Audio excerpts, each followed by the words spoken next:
This is Beyond Category, and I'm Eric Felten. We're here at Blues Alley in Washington, D.C., where tonight a terrific singer and piano player, Karrin Allyson, is going to be playing. But we get to check her out right now.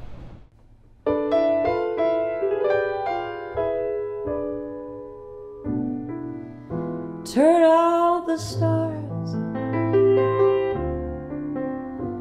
turn out the stars.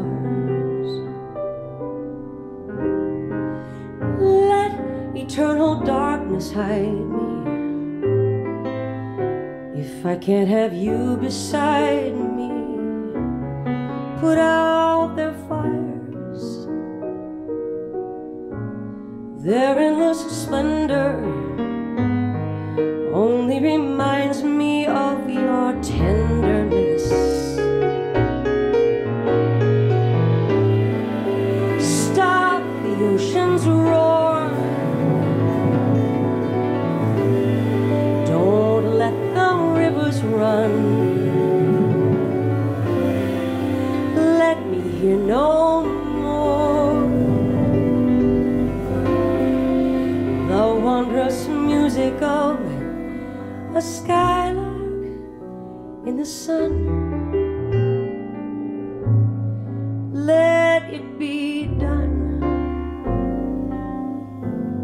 Turn out the stars, turn out the stars, shut off their light. Stop every comet in its magic lonely flight. Let there be night. Turn out the stars.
No more the wondrous music of a skylark in the sun.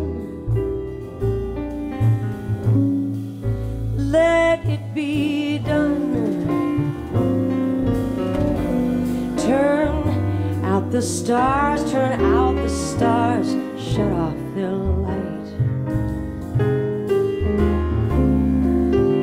Stop every comet in its magic lonely flight.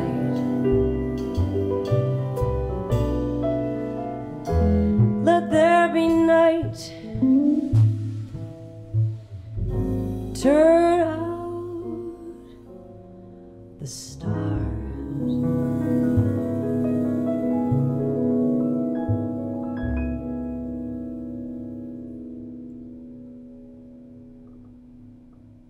Karrin Allyson, that was wonderful. Welcome. Thanks. Thank you, Eric. Great Thank to be you. here. So now that's a very torchy song, a real torch song. Tell me about that tune. That tune I discovered, Turn Out the Stars, is Bill Evans' tune, of course, and it's mostly done instrumentally. And I realized that there were, later on, I realized there were really beautiful lyrics written by Gene Lees. Who was a great jazz critic as well as being a lyricist. Yeah, and he wrote a lot of lyrics to tunes.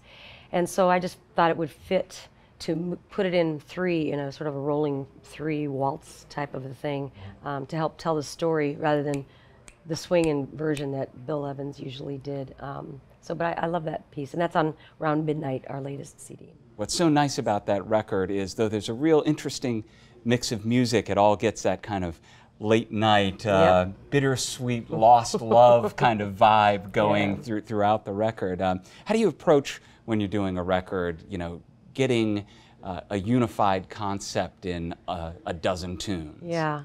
You know, it can come in different ways. If you really have a specific thing in mind, you know, you can take the specific thing and then get the tune list going. Otherwise, if you just want to do some tunes and then find the theme within those things and then do process of elimination or addition, it's really kind of a mysterious process. And I didn't always do thematic CDs, although I have for the last, well, I have 13 with Concord, and I have for the last half. So it's a good way to learn and to study one type of thing too. So it's a good way to keep the creative juices flowing. And you say there's a process of elimination. Do you find as you think, well, maybe there's a tune I'd like to do, and you work on it, and that there's some tunes that they just don't work for you, things that you give a try and you just find it's not happening? Oh yeah. And you know, I think it depends on maybe 10 years ago there was a song that I loved that I don't really dig doing anymore, or maybe there was one there's one now that I didn't dig then. So it's also, and maybe even tunes that you really loved playing but you end up getting sick of it. Absolutely. Yeah, we have to mix it up a lot, and we have a big book, so we do mix it up very, very often. As a singer, having a large repertoire means having to remember a whole lot of words. Yes, as a matter of fact. And you know, I usually don't think about it too much. I mean, when I do some of the different languages, the Portuguese and French, then I have to put a little more thought into it. But knock on wood, lyrics have usually been pretty easy for me to memorize. But every once in a while, you know, you have a little bit of a block, and just don't think about it. Anybody who's watched American Idol or a show like that sees how many of these kids who can sing get bumped out just because they can't memorize lyrics. It's such a fundamental thing to the singer's art is to know the words. That's true. And you know, some of the best jazz instrumentalists know the lyrics to tunes. My guys help me out occasionally to remember a lyric here and there, but it helps them to tell the story too. We are a group that tries to tell the story together. Now you not only, of course, sing, but play piano, and I wonder if you find that there's a difference in how you communicate with an audience between when you're singing and when you're playing instrumentally. When I stand up and sing, it's a different feel from when I'm sitting down and playing. It's a hard thing to describe. It's kind of mysterious, but I think it feels more personal when I'm sitting down. There are tunes that I really prefer to accompany myself on, and there are tunes that I just don't. So it's nice to be able to mix it up, because I like to get over with the band and move around and, you know, feel that kind of energy too, rather than so far away from sometimes with the piano. Well, let's get the band back up and have you do another tune. What would you like to do next for us? This is a favorite tune of mine since I was a kid, All I Want, which is a Joni Mitchell tune, one of my favorite artists. And Fantastic. That's what this one is. All right, look forward to it. Let's get the guys up. 1, 2, I want to do.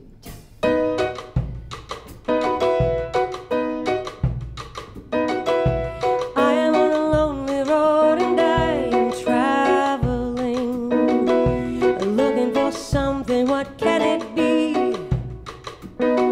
Oh, I hate you some, I hate you some, I love you some. Oh, I love you when I forget about me. I wanna be strong, I wanna laugh along, I wanna belong to the living. Alive, alive, I wanna get up and jive, and erect my stockings, some jukebox jive. Do you want to dance with me? Do you wanna take a chance and maybe find some sweet romance with me, baby? Well, come on.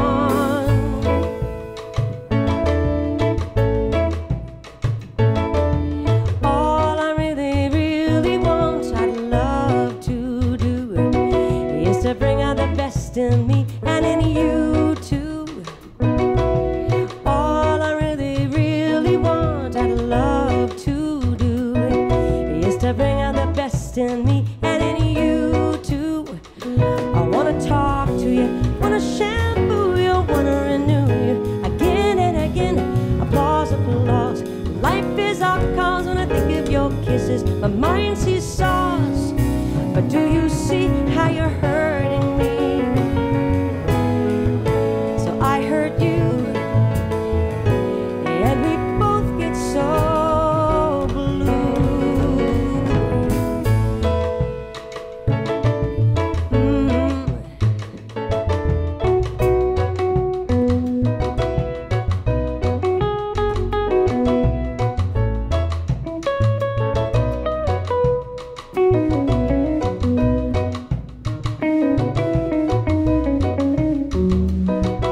Karrin, that was terrific. Thank you. It's so nice hearing a Joni Mitchell tune.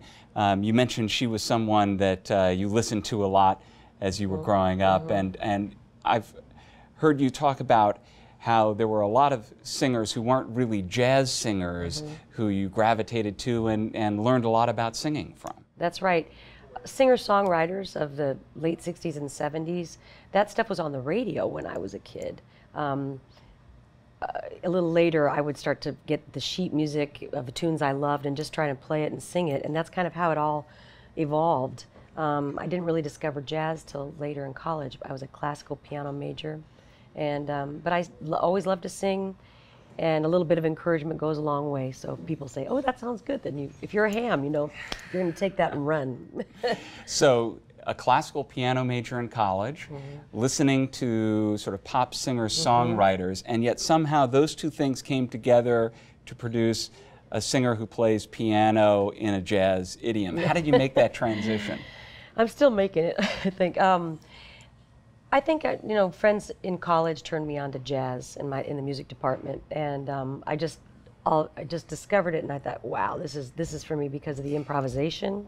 And when you discovered it, did you discover it through playing and being part of what was happening at the college, or somebody played a record for you that turned the light on? Both, actually, because actually they needed a big band singer, and so I could sing a little bit, and they said, would you sing Lover Man or something like that with the big band, and that was probably my first foray into performing jazz. But then I got so bitten by the bug that I formed my own little combo, as we called it then, and played jazz tunes.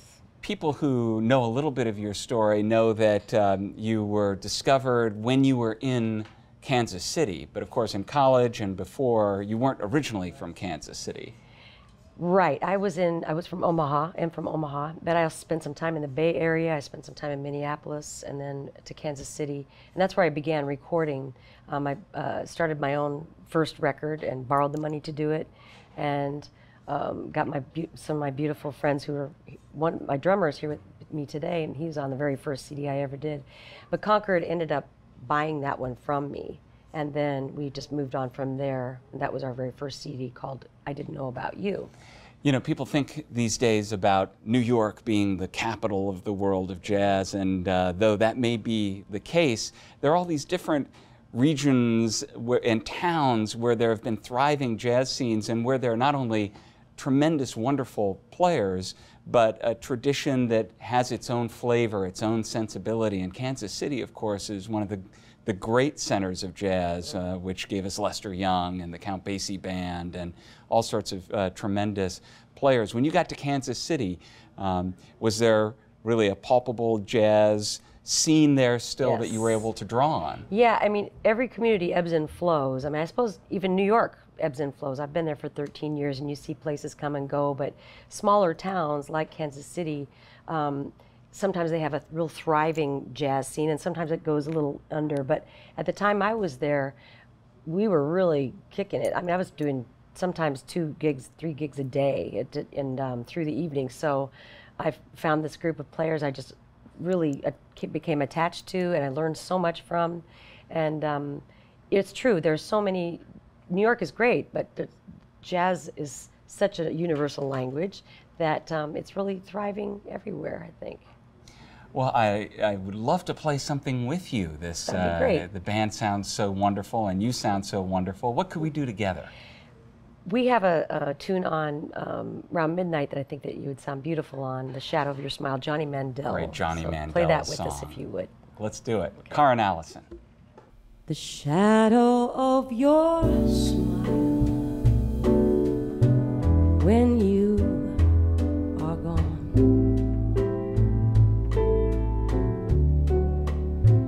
will color all my dreams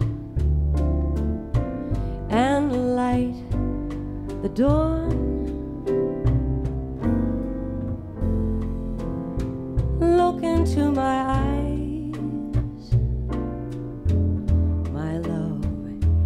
and see all the lovely things you are to me. wistful little star was far too high.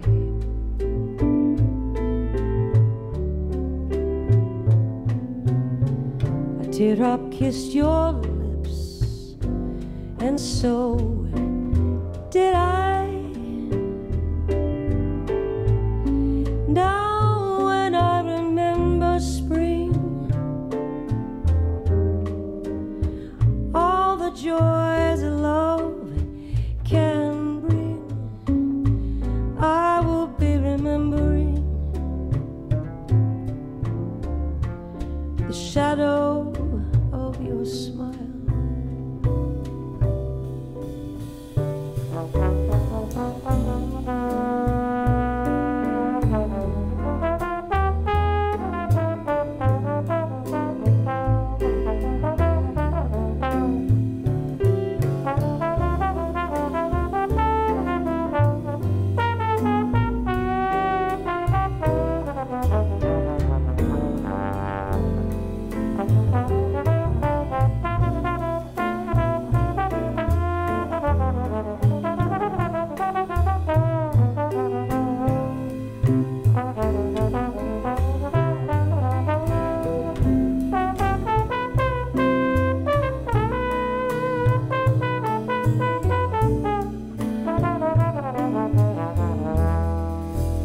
Wistful little star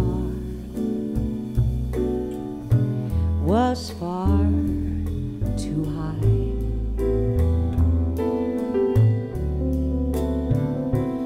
A teardrop kissed your lips, and so did I. Now when I remember spring, joys of love can bring, I will be remembering the shadow of your smile.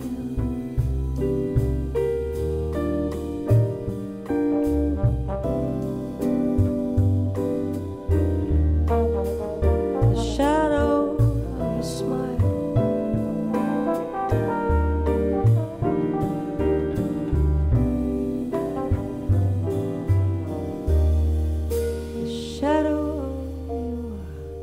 smile.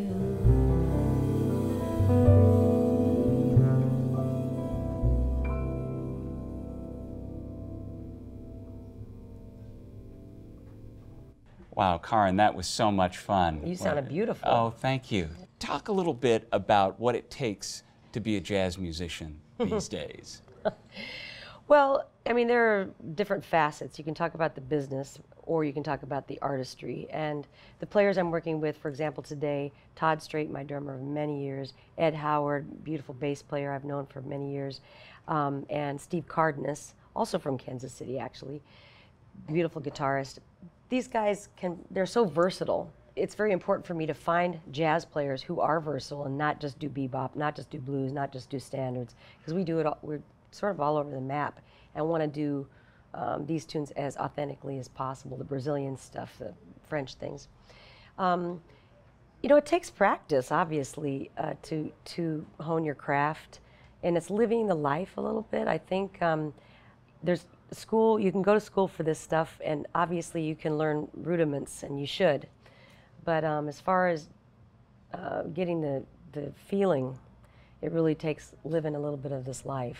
And life isn't always easy. You're traveling all the time. Saxophonist Phil Woods once talked about how instead of going to music school, if young players really wanted to learn what it was all about, they should just ride a bunch of buses all night long. That's right, get on the road. Yeah, because you have to find inspiration even when you're tired. Paramount for me is the music, communicating with my players, and communicating with the audience. And I feel like if you have those fundamentals down, you really can't go wrong. When you're looking at a new tune, do you work it through in a lot of different ways to see what kind of finally works, or do you hear a tune and say, I know if I put like maybe a little reggae beat behind that or something, you know, that's going to work? Well, I usually use the piano, of course, to figure stuff out, and very involved in the arrangements with my band and myself. And around midnight, in fact, I did most of the arrangements myself. But, for example, All I Want, that's a Gil Goldstein arrangement. I did not come up with that. When you're doing a real familiar pop tune like that, you really, I feel as a jazzer, need to stray quite a bit away from the original thing to make your own statement on it. So, yeah, you can mess with grooves, you can mess with keys, you can mess with meters, time signatures, all kinds of stuff, different combinations of instruments, and yeah, all kinds of ways to do that. Well, Karrin Allyson, thank you so much for joining us today. Thank you for having and me. The band sounds fantastic. You sound wonderful, and I'd love to hear one more thing, maybe get you out from the piano and, okay, and let you sing a little bit. Cool. So what are you going to do for us? Let's do, we have a CD out there called Footprints, and these are instrumental classics that mostly my dear friend Chris Caswell put lyrics to, and this is one of them. And this is a Nat Adderley tune called Never Say Yes, and Chris wrote these beautiful lyrics, and he calls it All You Need to Say. Karrin Allyson.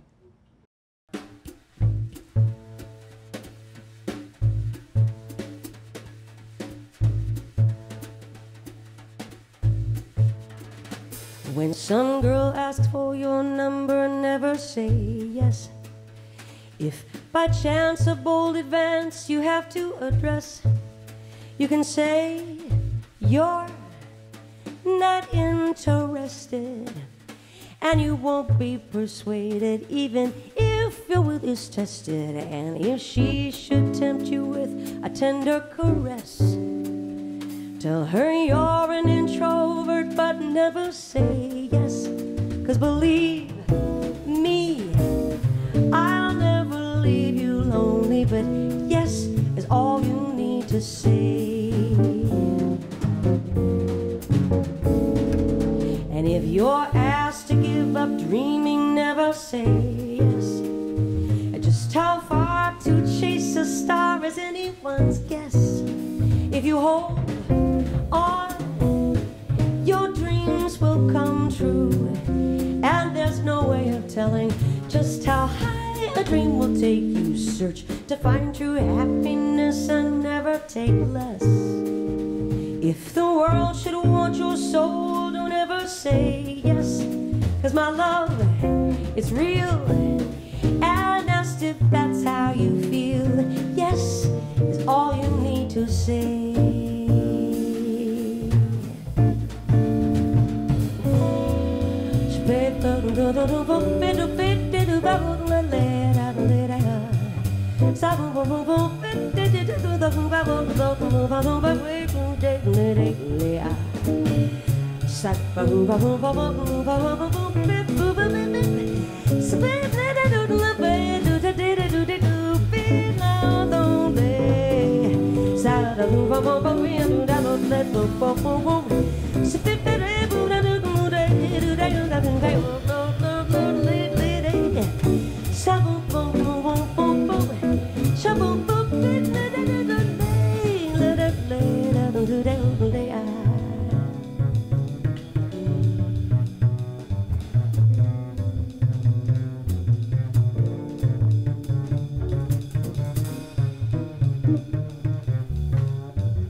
come true.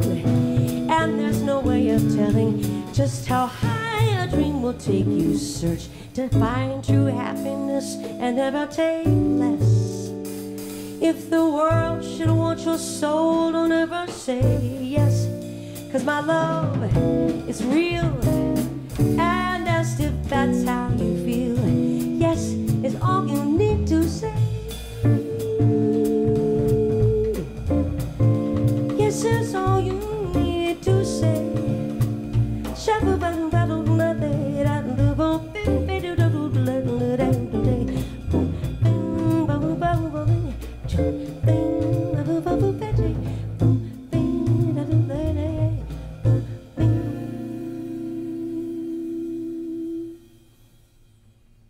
Wow, what terrific music. That was Steve Cardenas on guitar, Ed Howard on the bass, and Todd Strait on the drums. And of course, singing and playing piano, Miss Karrin Allyson. I'd like to thank Blues Alley Jazz Supper Club for hosting us today, and I want to thank you for joining us. My name's Eric Felten, and I hope you'll join us again soon for more good music on Beyond Category.